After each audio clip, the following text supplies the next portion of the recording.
SLBC tunnel ప్రమాదంలో కార్మికుడి dead బాడీని rescue బృందాలు వెలికితీశాయి. టీబీఎం ముందు భాగంలో ఒక డెడ్ బాడీని వెలికితీశారు. ప్రమాద స్థలి నుంచి లోకో ద్వారా రెస్క్యూ బృందాలు బయటకు తీసుకొచ్చాయి. పోస్ట్మార్టం తర్వాత డెడ్ బాడీని కుటుంబ సభ్యులకు అప్పగించనున్నారు. మిగతా 7 కార్మికుల కోసం లొకేటెడ్ ప్రాంతాల్లో డ్రిల్లింగ్ చేస్తున్నారు. సో డీటెయిల్స్ బాలకృష్ణ అందిస్తారు. బాలకృష్ణ, ఎస్ఎల్బీసీలో మృతదేహాన్ని వెలికితీసినట్టు తెలుస్తోంది, డీటెయిల్స్ ఏంటి? రైట్ సూర్య, 16 రోజుల నిరీక్షణ తర్వాత రెస్క్యూ ఆపరేషన్ తర్వాత ఒక మృతదేహాన్ని గుర్తించారు. మృతదేహాన్ని గుర్తించడమే కాదు, ఆ మృతదేహం ఎవరిదా అనేది కూడా గుర్తించారు. గురుప్రీత్ సింగ్, ఈయన పంజాబ్ సంబంధించిన తారంతార డిస్ట్రిక్ట్ సంబంధించిన వ్యక్తి. మన ఆపరేటర్గా చెప్తున్నాం కదా, ఆ ఆపరేటర్ వ్యక్తే. సో ఆయనకు పంజాబ్ సంబంధించిన వ్యక్తి వాళ్ళ కుటుంబ సభ్యులకు అప్పగించే అవకాశం ఉంది. ఎంటైర్ రెస్క్యూ ఆపరేషన్ మనం ఏదైతే ఒక డెడ్ బాడీకి సంబంధించిన ఇన్ఫర్మేషన్ రాగానే దాదాపు 24 గంటల నుంచి 36 గంటల సమయం పట్టింది. ఆ డెడ్ బాడీ చాలా జాగ్రత్త తీశారు. అందులో key role rat hole miners, సింగరేణికి సంబంధించిన టీం, ఆ సింగరేణికి సంబంధించిన లీడ్ చేసిన కెప్టెన్ లాంటి వ్యక్తి ఉన్నారు, మనతో మాట్లాడదాం. సో ఆయన ఎంటర్ టీం ఎట్లా మానిటరింగ్ చేశారు, తర్వాత ఎట్లా రిస్క్ తీసుకున్నారు, బాడీ సిచ్యువేషన్ ఏంటి, అన్ని వివరాలు తెలుసుకుందాం. సార్ చెప్పండి, ఎట్లా ఆపరేషన్ జరిగింది? రెస్క్యూ ఆపరేషన్స్ మేము గత 3 రోజుల నుంచి కొంచెం ఫాస్ట్గా చేయడం మొదలు పెట్టాము. ఫస్ట్ స్క్రాప్ కట్ చేసి వాటిని బయటికి తీసామండి. ఎక్స్కవేటర్స్ని ముందుకు పంపించాము. దాని తర్వాత మనకు కెవియర్ డాగ్స్ ఇండికేట్ చేసిన 2 సైట్లలో పని మొదలు పెట్టాము. దాన్ని కంటిన్యూగా అందరూ చాలా దీక్షతోటి, డెడికేషన్ తోటి కష్టపడి పనిచేయంగా నిన్న అర్ధరాత్రి మాకు చేతి ఆనవాళ్ళు కనిపించాయండి. కనిపించగానే అక్కడ మేము కంప్లీట్గా ఎక్స్కవేషన్ చేస్తూ దాని మీద 7 లేయర్ల స్టీల్ ప్లేట్లు ఆయన మీద ఉండేనండి. కాబట్టి శరీరాన్ని మంచి అవస్థలో తీసుకురావాలనే ఉద్దేశంతో ఇంకో 12 గంటలు మేము వెచ్చించి జాగ్రత్తగా ఒక్కొక్క లేయర్ స్టీల్ని కట్ చేసి ఆయన తీసుకొచ్చామండి. ఓకే, అంటే ఆయన బాడీ కండిషన్, బాడీని చూస్తే ఆయన స్టెప్స్ రన్ చేస్తూ వచ్చిన సిచ్యువేషన్ అనిపిస్తుంది కదా. అంటే ప్రమాదం జరిగినప్పుడు ఆయన మీకు ఇచ్చిన ఇన్ఫర్మేషన్ ఏంటి, ఎక్కడి నుంచి వచ్చాడు ఆయన, మిగతా వాళ్ళ సిచ్యువేషన్ డాగ్ కేడవర్ డాగ్ చూపించిన సైట్ లో మేము తోవామండి. ఓకే, ఎన్జీఆర్ఐ వాళ్ళు ఇచ్చిన వాళ్ళ ఇన్ఫర్మేషన్ అప్పుడు చేశారు కానీ నేను అప్పుడు లేనండి. ఓకే, అవి కూడా ఇదే లొకేషన్స్. ఓకే, అవి కూడా ఇదే.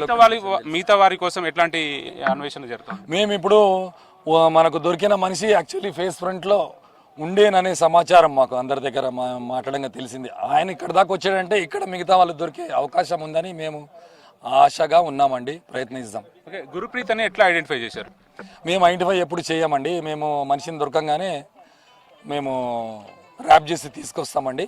దాని తర్వాత మన ఎన్డీఆర్ఎఫ్ డాక్టరు, గవర్నమెంట్ డాక్టర్స్, వారితో పనిచేసిన వాళ్ళు, తర్వాత వర్క్మెన్ వీళ్ళందరూ కలిసి ఐడెంటిఫై చేశారండి. వాళ్ళు చెప్తేనే మాకు తెలుసు. ఓకే, ముఖ్యంగా ఇప్పుడు టీబీఎం సంబంధించిన అవశేషాలు మొత్తం బయటికి పంపిస్తున్నారు. బ్యాక్ ఏదైతే బ్రేక్ అయిందో ఆ బ్రేక్ మొత్తం బయటికి పంపిస్తున్నారు. ఎగ్జిట్ కూడా లేకుండా ఉంది. సో ఆ ఎంటైర్ మానిటరింగ్ అంతా ఎట్లా చేశారు, ఎంతవరకు జరిగింది? ఇంకా ఎగ్జిట్ అంటే ఇది సింగిల్ టన్నెల్ అండి. ఇది single tunnel, high technology tunnel. ఇప్పుడు మేము ఎక్కడైతే ఉన్నామో అక్కడ సేఫ్గా ఉన్న ఆర్చిల దగ్గర, మంచిగా ఉన్న దగ్గరే మేము పనిచేసాము. మంచి కండిషన్స్, మంచిగా ఉంది, వేరే ఇండికేషన్స్ ఏమి లేవు అనే దగ్గరే పనిచేసాం. ఒకటి. రెండోది ఏంటంటే వచ్చే నీరును గమనిస్తూ ఉంటాం. ఆ నీరు క్లియర్గా ఉంటే ముందు ఇంకా మూమెంట్ ఏం లేదని, ఒకవేళ బురదగా వస్తే అది మళ్ళీ జరుగుతుందని ఒక ఇండికేషన్. అట్లాగే వాటర్ ఫ్లో పెరుగుతుందా తగ్గుతుందా అనేది ఒకటి. దాని తర్వాత ప్రిజమ్స్ పెట్టి ఏమన్నా రూఫ్ కన్వర్జెన్స్ ఉందా అనేది కూడా ఎవ్రీ అవర్ కంపెనీ వాళ్ళ సర్వేతోని స్పెషల్ రిక్వెస్ట్తోని మానిటర్ చేస్తూ ఈ పని చేస్తాం. మీరు ఆపరేషన్ చేస్తున్నప్పుడు మీకు ఎదురైన సవాల్ ఏంటి, వాటిని ఎట్లా ఓవర్కమ్ చేసిండ్రు? వాటరింగ్ కానీ, లేకపోతే పైనుంచి ఒకవేళ డెబ్రీస్ కొలిగే అవకాశం ఉంది, లేకపోతే వాసన దుర్గంధం అట్లాంటివి? వాసన దుర్గంధం మేము ఎన్నో ఆపరేషన్స్ చేసామండి. సో మాకు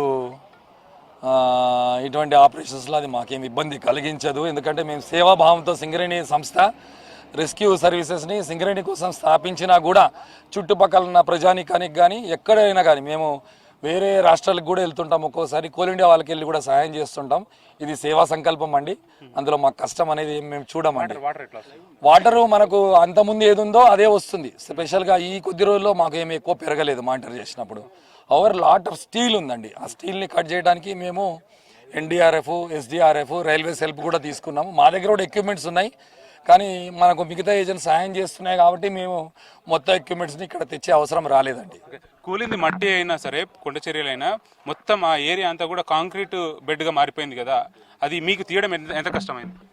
మేము అంతకన్నా పెద్ద పెద్ద రాళ్ళు పడ్డ ప్రదేశాల్లో మేము కోల్ మైన్స్లో పనిచేస్తున్నాం కాబట్టి ఎన్నో రూఫ్ ఫాల్స్ లాంటివి మాకు అనుభవం ఉందండి. సో మాకు అది తవ్వటము తీయటం అనేది ఒక రెగ్యులర్ టాస్క్ అండి. ఓకే, ఇప్పుడు మిగతా 2 ఏరియాస్, మిగతా 7 గురిని గుర్తించడంలో మీ పాత్ర ఏమి ఉండబోతుంది? తర్వాత నెక్స్ట్ ఏముంది, మీ ప్లాన్ ఏంటి? మేము రేపు ఇక్కడ దొరికింది కాబట్టి ఆల్రెడీ సెకండ్ నైట్లో కంటిన్యూస్గా మా టీమ్స్ ఇంకా ఆపరేట్ చేస్తూనే ఉన్నాయండి. కంటిన్యూస్గా ఆపరేట్ చేస్తున్నాయి. ఒక వాకింగ్ ట్రెంచ్ లాగా అక్కడ దొరికింది కాబట్టి ఆ రూట్లో మొత్తం తవ్వుకుంటా మనకు ఒక ట్రెంచ్ లాగా కట్ చేసుకొని వెళ్తున్నాము. అట్లాగే ఎవ్రీ 10 మీటర్స్కి ఒక దగ్గర సబ్బలతో పొక్క చేసి ఏమన్నా స్మెల్ లాంటిది వస్తుందా అనేది అట్లా చేస్తున్నామండి. రేపు మళ్ళీ డాగ్స్ హెల్ప్ తీసుకుంటాం. ఓకే, కెడవర్ డాగ్స్ దీనిలో ఎట్లాంటి రోల్ పోషించాయి? ముఖ్యంగా ర్యాట్ హోల్ మైనర్స్, మిగతా రెస్క్యూ టీమ్స్ రోల్ ఎట్లా ఉంది? ఇప్పుడు ఇండియాలో 2 ఉన్నాయి ఆ డాగ్స్. వాటికి మంచి ట్రైనింగ్ ఉంది. వాళ్ళకు కేరళలో ల్యాండ్ స్లైడ్స్లో కానీ అక్కడ కానీ చాలా అనుభవం ఉంది ట్రైనర్స్కి కూడా.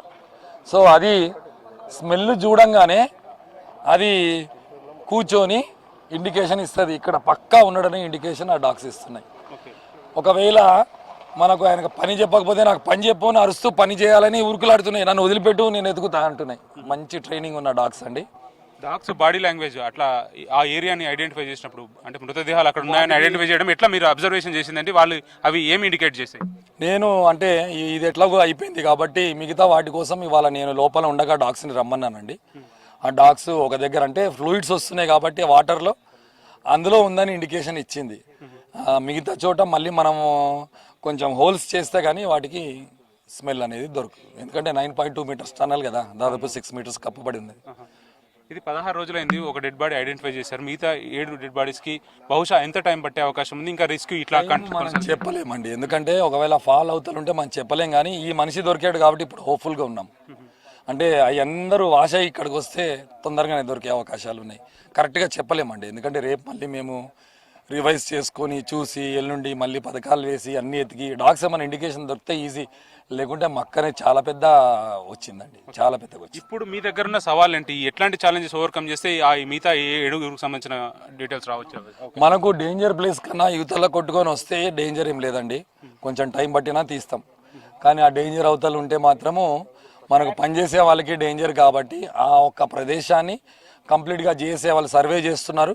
సైంటిఫిక్ పద్ధతి ద్వారా అన్ని రకాల ఏజెన్సీని గవర్నమెంట్ పిలిపించింది. ఆ ఏజెన్సీస్ అందరు రిపోర్ట్ ఇచ్చాక దాని తర్వాత ఆ ఏరియాని స్టెబిలైజ్ చెయ్యాలా, లేదా ఏదైనా వాటర్ బాడీ ఉందా అది తెలిస్తే ఆ వాటర్ బాడీని ఏమైనా డైవర్ట్ చేస్తే అప్పుడు అవకాశం ఉంటుందండి. ఎనివే ఎందుకంటే చనిపోయారనే అందరూ అనుకుంటున్నారు కాబట్టి మనము లైవ్గా ఉన్న మనుషులని అక్కడ వాళ్ళ కోసం మనం చేస్తున్నాం కాబట్టి జాగ్రత్తగానే చేయాలి, సైంటిఫిక్గా చేయాలని ఒక ఆలోచన ఉందండి అందరికీ.